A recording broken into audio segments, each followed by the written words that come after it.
The Battle of Britain, 1940 WW2, Hitler's Great British Blunder. Summer, 1940. Britain stands alone. France has fallen. Hitler is flexing across Europe like a villain in a Bond film, and the English Channel is all that separates tea time from total tyranny.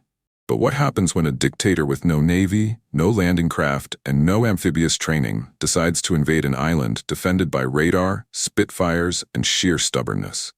What was Operation Sea Lion, a masterstroke, or a maritime fantasy? Why did Germany's invasion plan sound like it was written by three drunk uncles arguing over a barbecue? How did Britain's ragtag air force, outnumbered and exhausted, manage to hold the line against the most powerful Luftwaffe the world had ever seen? And what made Hitler switch from bombing airfields to blitzing cities, just when the RAF was on the ropes? This is not just a story of dogfights and dive bombers. It's a tale of radar wizardry, strategic blunders, and aerial duels so intense they made pilots forget to breathe. From barges, barrels, and bad ideas to eagle attack or turkey shoot, we'll unravel every twist in the sky-high drama that turned Britain's darkest hour into its finest. So if you've ever wondered, what made the Spitfire a legend? Why Goering's ego was Britain's secret weapon? And how a few hundred pilots saved Western civilization? Then strap in, hit subscribe, and stay tuned, because this is the Battle of Britain like you've never seen it before. France had just fallen like a house of croissants. Norway had been gobbled up. The Channel Islands were occupied. Britain was now staring down the barrel of a full-blown German invasion. The British Army? Undertrained, under-equipped, and still drying off from Dunkirk. 15 divisions and one armored division, most of them under strength. Makeshift defenses popped up like mushrooms, pillboxes, barbed wire, flame fugasse, yes, barrels of napalm, and even pepper packets for blinding paratroopers. The newly formed local defense volunteers, later the Home Guard, signed up 250,000 men in 6 days, many armed with broomsticks and sheer determination. British intelligence was convinced the Germans had superhuman mechanized forces, unstoppable paratroopers, and tanks that could swim across the Channel. Spoiler, they didn't. Hitler, ever the romantic, still hoped Britain would just give up. He admired the British Empire and wanted peace, on his terms, of course.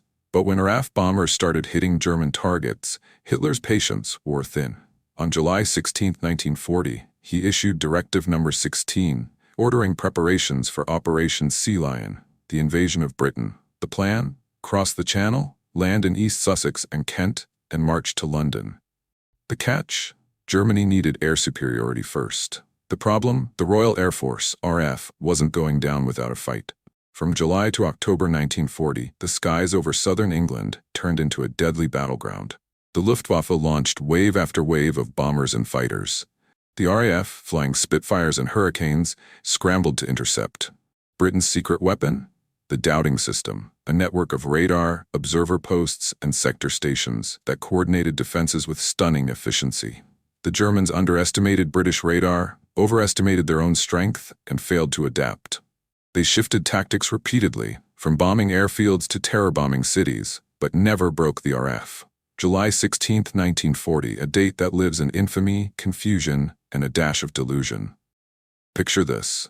Adolf Hitler, fresh off his European victory tour, lounging in his Bavarian lair, sipping mineral water, and wondering why Britain hadn't RSVP'd to his peace offer. Instead, the RAF was bombing German targets like they were sending back rude postcards. Wish you weren't here. So what did Hitler do? He issued Directive No. 16, the infamous order to prepare for Operation Sea Lion, the invasion of Britain. But let's be clear, this wasn't a bold declaration of war. It was more like a passive-aggressive shrug. His words? Since England, in spite of her hopeless military situation, shows no signs of being ready to come to an understanding, I have decided to prepare a landing operation against England and, if necessary, to carry it out. Translation: fine. If you won't break up with me, I'll invade you. Maybe. The German military was now tasked with planning the most ambitious amphibious assault in history. Unfortunately, the Wehrmacht, Kriegsmarine, and Luftwaffe had all read different books on how to do it. Wanted to land 40 divisions across a wide front. Imagined it like a river crossing with tanks rolling off barges like it was a Sunday picnic. Their motto? All leaders to the front. Their example decides. which sounds noble until you realize they had no fire support from the shore. Said, "We can't move 40 divisions. Are you mad?" Proposed a narrower landing zone to avoid the Royal Navy. General Halder's response? "I might as well put the landed troops straight through the sausage machine." Goering promised to clear the skies so the invasion could proceed, but his plan was basically, "Let me bomb them into submission. Trust me." With no proper landing craft, the Kriegsmarine requisitioned 2,400 river barges. These were designed for gentle cruises down the Rhine, not storming the beaches of Kent. Some barges had to be welded together to survive the channel. Others would be permanently grounded after landing. Tidal variations meant troops would land hours apart, giving Britain time to counterattack. The plan was to land 90,000 men at 3 locations, then expand to 260,000 troops, encircle London, and hope Britain would surrender like France. But Britain wasn't France. Britain had tea, Churchill, and a very angry RAF. Britain was battered but not broken. The RAF had lost 950 aircraft and 300 pilots in France, but it still had Spitfires, Hurricanes, and radar, the secret sauce of British air defense. Radar spotted incoming raids, observer corps tracked formations, filter rooms coordinated fighter responses. Result? The Luftwaffe could never surprise the RAF. Spitfire versus Bf-109, a classic duel. Both fast, agile, and deadly. Bf-109 had better firepower and fuel injection. Spitfire had superior turning and home field advantage. German pilots had more experience flying in Rada and Schwarm formations, still used today. RAF pilots flew in tight Vic formations, which looked great on parade but were clumsy in combat. From mid-July to August, the Luftwaffe launched the Kanalkampf, attacking British convoys in the Channel. It was a trap to lure RAF fighters into dogfights over water. RAF losses were high, but so were German losses. Goering thought he'd won the opening round. But the RAF was rebuilding, with pilots arriving from the Commonwealth, occupied Europe, and volunteer reserves. Some had only 9 hours of flight time, but they had heart, and they had radar. After realizing that bombing Channel convoys wasn't exactly winning the war, the Luftwaffe shifted gears. Their new targets? Radar stations, RAF airfields, and aircraft factories.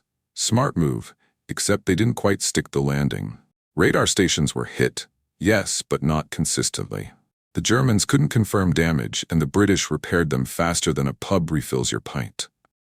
RAF Chief Hugh Dowding played it cool. He sent up just enough fighters to disrupt raids, not to win dogfights. This made Goering think the RAF was on its last legs. Spoiler, it wasn't. So Goering, ever the showman, planned Adlerangriff, Eagle attack, a knockout blow to end the RAF once and for all. It launched on August 13th, a day the Germans called Adlertag, Eagle Day. But it quickly devolved into chaos thanks to fog, poor coordination, and a recall order that didn't reach half the bombers too. From August 13th to 19th, the Luftwaffe threw everything they had at RAF infrastructure. On August 15th, they flew 1,800 sorties, the largest single-day air assault of the campaign. Dogfights erupted daily. Pilots described tracer fire like flying through a gilded cage of death. Ammunition ran out mid-fight. One Hurricane pilot fired until his guns clicked empty, glanced in the mirror, saw 3 Bf-109s on his tail, and pulled off a desperate evasive maneuver like a caffeinated squirrel. Despite damaging airfields and depots, the Luftwaffe rarely followed up. RAF ground crews patched runways and refueled fighters with astonishing speed. One German unit, Erprobungsgruppe 210, had success with low-level pinpoint attacks using Bf-110s. But Goering refused to adapt. Most Bf-10s remained clunky heavy fighters, easy prey for nimble Hurricanes. German intelligence was about as reliable as a chocolate teapot. They bombed non-fighter command bases, thinking they were critical. On August 15th, bombers from Norway attacked northern England, expecting no resistance. Instead, No. 13 Group intercepted and wiped out 20% of the raiders. From August 13 to 19th, the Luftwaffe lost 363 aircraft, mostly bombers. The RAF lost 178, mostly fighters. Britain was bleeding, but so was Germany. German pilots were exhausted. One flew 7 sorties in a single day. Tempers flared, nerves frayed, and Goering's promises of quick victory rang hollow. But the Luftwaffe did learn. By late August, they began using feints to confuse radar and targeted key air bases like Biggin Hill more effectively. Still, the RAF held firm. RAF pilot numbers dropped from 1,400 in July to 1,000 by August's end. Foreign pilots from Poland and Czechoslovakia joined the fight, despite language barriers. Internal RAF tensions flared over tactics.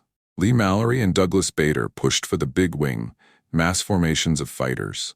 Dowding and Park preferred smaller, faster responses. The big wing was flashy but slow, and the controversy simmered like a kettle on a Spitfire's exhaust 4. On September 7th, the Luftwaffe shifted from airfields to London. Some say Hitler was furious over an RAF raid on Berlin. Others think Goering wanted to provoke a final showdown. Either way, it was a strategic gift to the RAF.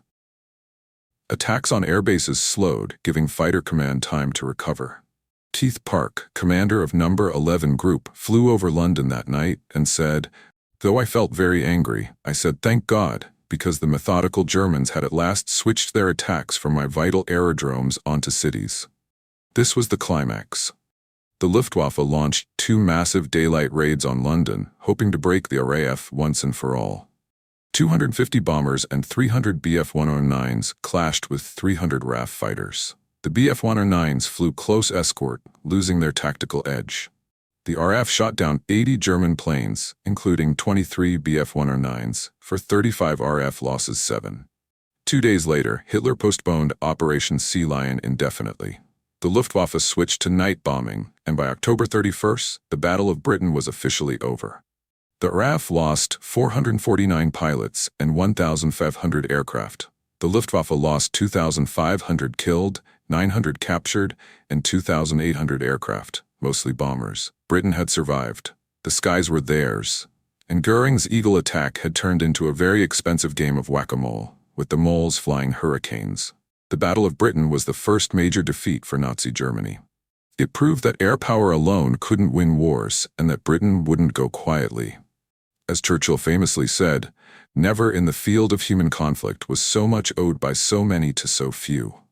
The RAF's victory kept Britain in the war, gave hope to occupied Europe, and laid the foundation for the Allied counteroffensive.